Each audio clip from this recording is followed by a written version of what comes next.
عبداللہ بن مسلمہ قامبی نے بیان کیا، ان سے امام مالک نے، ان سے زید بن اسلم نے، ان سے ابو صالح سمان نے، اور ان سے حضرت ابو ہریرہ رضی اللہ عنہ نے کہ نبی کریم صلی اللہ علیہ وسلم نے فرمایا، گھوڑے تین آدمیوں کے لیے ہیں، ایک کے لیے تو وہ باعث ثواب ہیں، اور ایک کے لیے وہ معاف یعنی مباح ہیں، اور ایک کے لیے وہ وبال ہیں۔ جس کے لیے گھوڑا باعث ثواب ہے، یہ وہ شخص ہے جو جہاد کے لیے اسے پالے اور چراگاہ یا باغ میں اس کی رسی کو جس سے وہ بندھا ہوتا ہے خوب دراز کر دے، تو وہ اپنے اس طول و عرض میں جو کچھ بھی چرتا ہے وہ سب اس کے مالک کے لیے نیکیاں بن جاتی ہیں۔ اور اگر کبھی وہ اپنی رسی توڑ کر دو چار قدم دوڑ لے تو اس کی لید بھی مالک کے لیے باعث ثواب بن جاتی ہے۔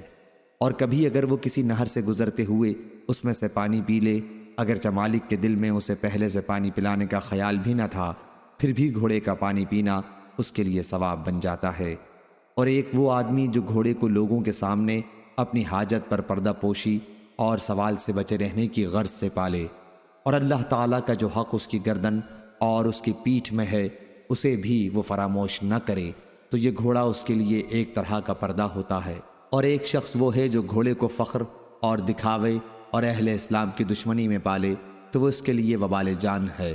اور نبی کریم صلی اللہ علیہ وسلم سے گدھوں کے بارے میں پوچھا گیا تو آپ نے فرمایا کہ اس جامع آیت کے سوا مجھ پر گدھوں کے بارے میں کچھ نازل نہیں ہوا،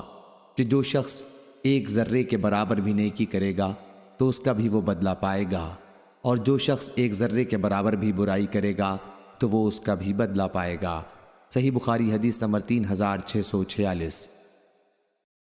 سفیان بن عیینہ نے بیان کیا، کہا ہم سے ایوب سختیانی نے بیان کیا، ان سے محمد بن سیرین نے، اور ان سے حضرت انس بن مالک رضی اللہ عنہ نے بیان کیا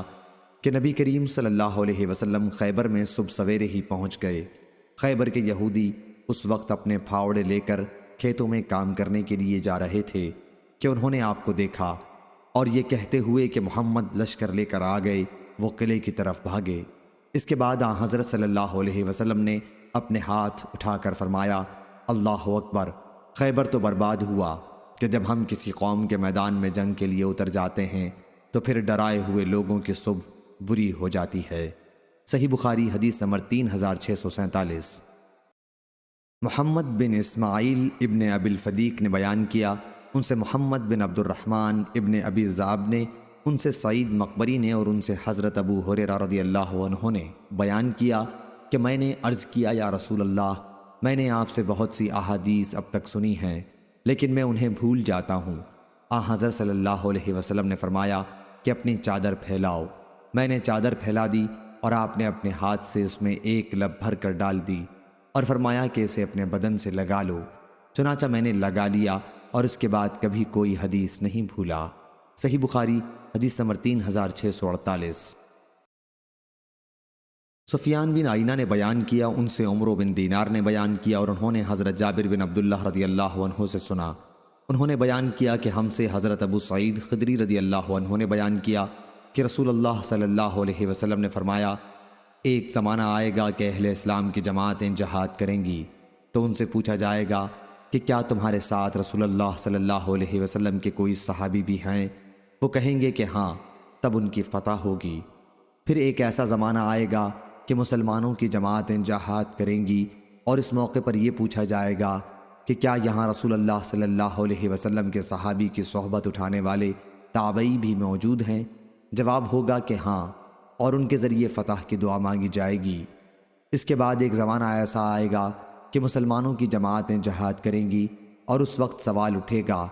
کہ کیا یہاں کوئی بزرگ ایسے ہیں جو رسول اللہ صلی اللہ علیہ وسلم کے صحابہ رضی اللہ عنہم کے شاگردوں میں سے کسی بزرگ کی صحبت میں رہے ہوں؟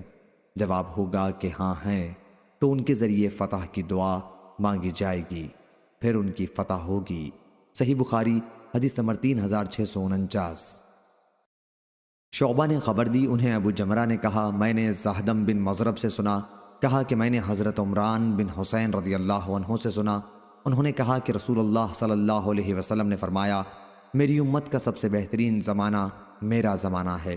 پھر ان لوگوں کا جو اس زمانے کے بعد آئیں گے، پھر ان لوگوں کا جو اس زمانے کے بعد آئیں گے۔ حضرت عمران رضی اللہ عنہ کہتے ہیں کہ مجھے یاد نہیں کہ حضرت صلی اللہ علیہ وسلم نے اپنے دور کے بعد دو زمانوں کا ذکر کیا، یا 3 کا؟ پھر آپ نے فرمایا کہ تمہارے بعد ایک ایسی قوم پیدا ہوگی جو بغیر کہے گواہی دینے کے لیے تیار ہو جایا کرے گی، اور ان میں خیانت اور چوری اتنی عام ہو جائے گی کہ ان پر کسی قسم کا بھروسہ باقی نہیں رہے گا،